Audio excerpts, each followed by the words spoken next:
చెప్పాలనుకుంటున్నాను. ఝాన్సీ లక్ష్మీబాయి అసలు పేరు మణికర్ణిక. ఈమె 1828 నవంబర్ 19వ తేదీన మహారాష్ట్రలోని సతారాలో ఒక బ్రాహ్మణ కుటుంబంలో జన్మించింది. ఈమె తల్లిదండ్రులు మొహమ్మద్ తాంబే, భగీరథి బాయి. ఈమె అసలు పేరు మణికర్ణిక అయినప్పటికీ అందరూ మను అని ముద్దుగా పిలుచుకునేవారు. ఈమె 4 ఏళ్ల వయసులో తన తల్లి చనిపోయింది. తన తండ్రిపై తిని బాధ్యత మొత్తం పడింది. తన తండ్రి రెండవ బాలాజీ దగ్గర పనిచేస్తుండేవారు. రెండవ బాలాజీకి సంతానం లేకపోవడం వలన నానా సాహెబ్ను దత్తత తెచ్చుకుంటారు. నానా సాహెబ్ ఝాన్సీ లక్ష్మీబాయిని తన సొంత చెల్లిగా భావిస్తారు. వీరిరువురు కలిసి ఎన్నో విద్యలు నేర్చుకుంటారు. కత్తిసాము, గుర్రపు స్వారీ, తుపాకీ పేల్చడం వంటి ఎన్నో విద్యలను నేర్చుకుంటారు. ప్రతి రంగంలో మగవారి కంటే ఝాన్సీ లక్ష్మీబాయే ముందుగా ఉండేది.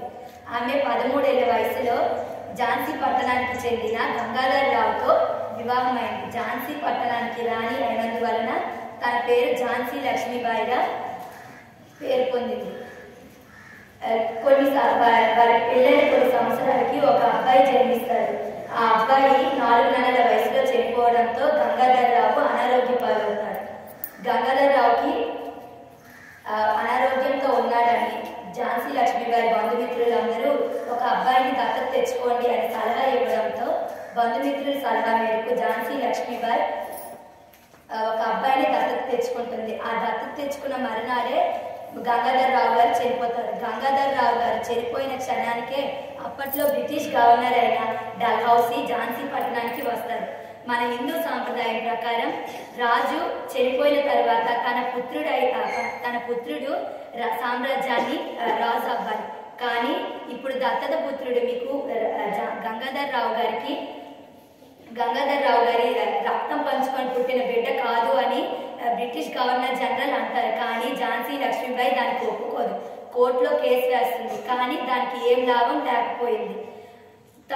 తన రాజ్యాన్ని ఇవ్వడం ఇష్టం లేక తనకి తానుగా అంటే నాకు ఇష్టం, నా ఝాన్సీ పట్టణానికి కోసం నేను సైన్యంలో పోరాడుతాను అని అనుకున్న వాళ్ళని ఒక సైన్యంగా ఏర్పరిచి వాళ్ళకి ఎన్నో విద్యలు నేర్పిస్తుంది. అందులో అమ్మాయిలు ఎక్కువగా ఉంటారు.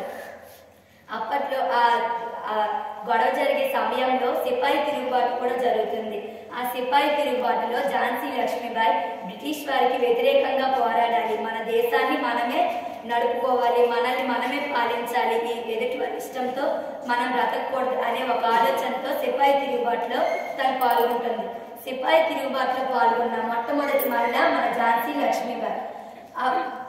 అప్పట్లో తన కొడుకు చిన్నపిల్లవాడు అయినప్పటికీ తన భుజం వెనక భాగంలో ఆ పిల్లవాడిని కట్టుకొని మరీ పోరాడింది. ఈమె 1858 జూన్ 17వ తేదీన తన 8వ గుర్రంపై తన యుద్ధంలో ఎన్నో గుర్రాలపై పోరాడుతుంది కదా, అందులో 8వ గుర్రంపై ఆవిడ మరణించింది. ఝాన్సీ లక్ష్మీబాయి అప్పట్లో ఆ ఆడపిల్ల అయినప్పటికీ మన దేశాన్ని మనమే పాలించాలి, బ్రిటిష్ వారు మనల్ని పాలించకూడదు అని ఆలోచించి తన ప్రాణాన్ని త్యాగం చేసింది. తన త్యాగానికి ఫలితంగా మనం చక్కగా చదివి మన దేశాన్ని ఇప్పుడు మనమే పాలించుకుంటున్నాం కాబట్టి తనని ఆదర్శంగా తీసుకొని మన దేశాన్ని ఇంకా అభివృద్ధి చెందించాలి అని అనుకుంటూ ముగిస్తాం.